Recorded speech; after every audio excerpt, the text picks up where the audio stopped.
Hey, my Young and the Restless fans. Yes, I know it's been a busy weekend. Happy Memorial Day weekend. But you know what?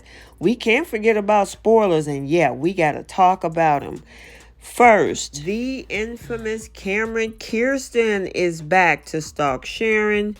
Nicholas is finding himself having to juggle the women in his life, and the whole Phyllis situation is going to take a major toll on Summer and Kyle's marriage.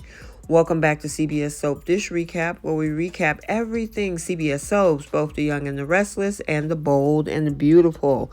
This is your spoilers for the Young and the Restless for the week of May 29th through June 2nd. And without any further ado, let's talk about what's going on this week. So let's talk about some grilling. And I know it's Memorial Day weekend, and some of y'all are grilling some of everything on your charcoal or gas grill.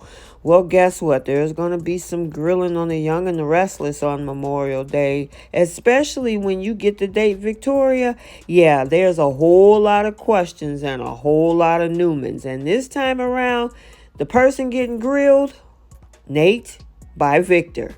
And yeah, it's going to be interesting, but the question is Victor going to accept him? Now, he's been in the family before with his other daughter, Abby, and we see how that turned out. Well, let's see what Victor is going to say as Nate talk about dating his other daughter, Victoria. So let's talk about Victoria and Nikki, because Nikki is going to find herself in a once again position of having to do damage control. And it's teasing us that because Victoria is not happy with the way her dad has been butting into her love life, you know Nikki is in the middle of her husband and her kids, and this is no exception. So, yep, we got to see how this unfolds. So remember I said in the early part of the video that Nicholas is going to have to juggle the women in his life. Well, we all know it has something to do with Cameron, Kirsten, and Sharon.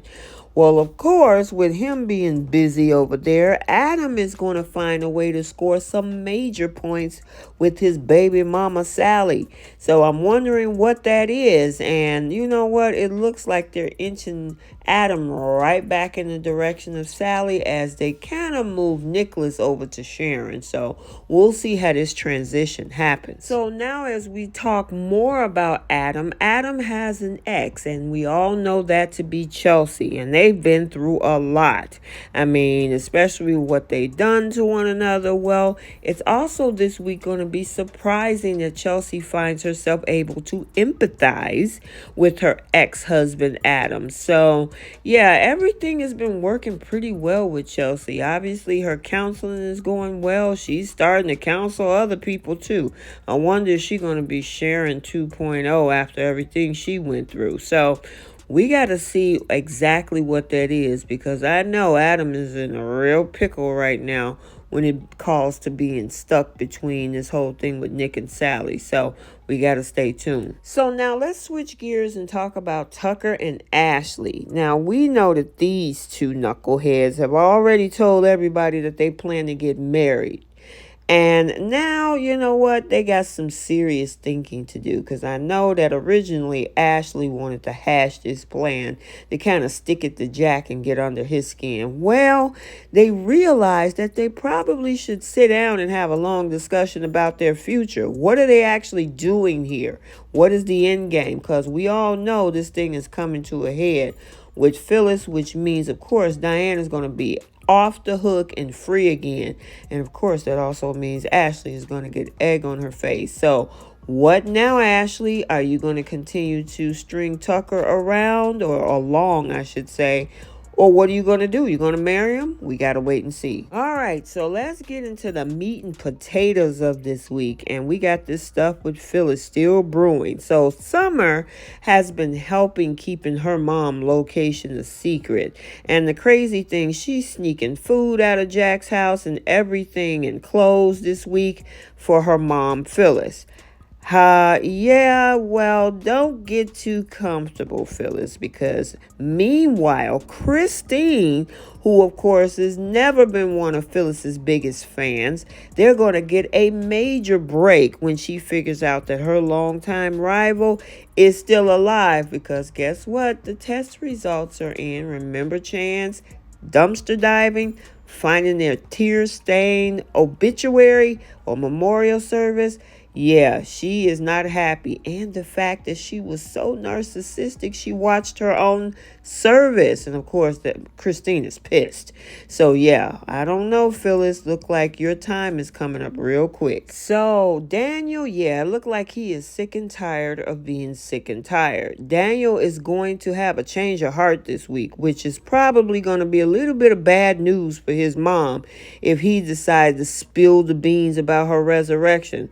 I mean, he's told half of the town already. You might as well put it on a billboard or something, or a skyliner. But anyway, yeah, he's going to have a change of heart this week. So we all know that Summer has been doing a whole lot of lying and deceiving recently, and poor Kyle, he's about to be caught up in this whole web of lies. Yeah, it's going to get real messy, because here's the interesting thing.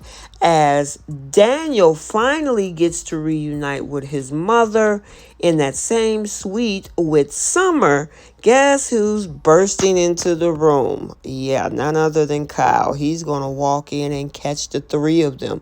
Ooh-wee, what are we going to do here? The question is, Summer, what are you going to do? Because your marriage at this point is cracking and is on the rocks right now. And finally, there's the infamous Cameron Kirsten. Remember that guy? The guy Sharon once knocked over the head with a champagne bottle? Well, yeah, he's back in town. Welcome back to Genoa City. Cameron Kirsten was released after serving his original sentence. I do not want this guy anywhere near Sharon or the girls. He is relentless, vicious. Who knows what he's gonna do? Who's there? So yes, it looked like Cameron is going to start by making himself right at home, which is probably not going to sit well or be good news for both Nick and Sharon. And just when Sharon thought things couldn't get worse, Chance is going to show up with a little bit of disturbing news, of course, about Cameron. Now, on the one hand, Sharon is dealing with the return of a man who turned her world upside down. We also got the whole situation with Nicholas being in a situation where he has to balance not only her, but this situation with Sally. Plus, we saw in the Friday previews that none other than Faith is home for the summer. So, yeah, that is going to be crazy. And, of course, ever since Cameron was first seen checking into the GCAC, yeah, we've been pretty much waiting to see how this storyline is going to unfold. And it is finally here, as he and Sharon are going to come face to face. Okay, so there you have it, your spoilers for The Young and the Restless for the week of May 29th through June 2nd. If you haven't checked out the Bold and the Beautiful spoilers, it's also been uploaded to the channel. And until the next video, like, comment, and subscribe, and we will see you in the next one. Bye!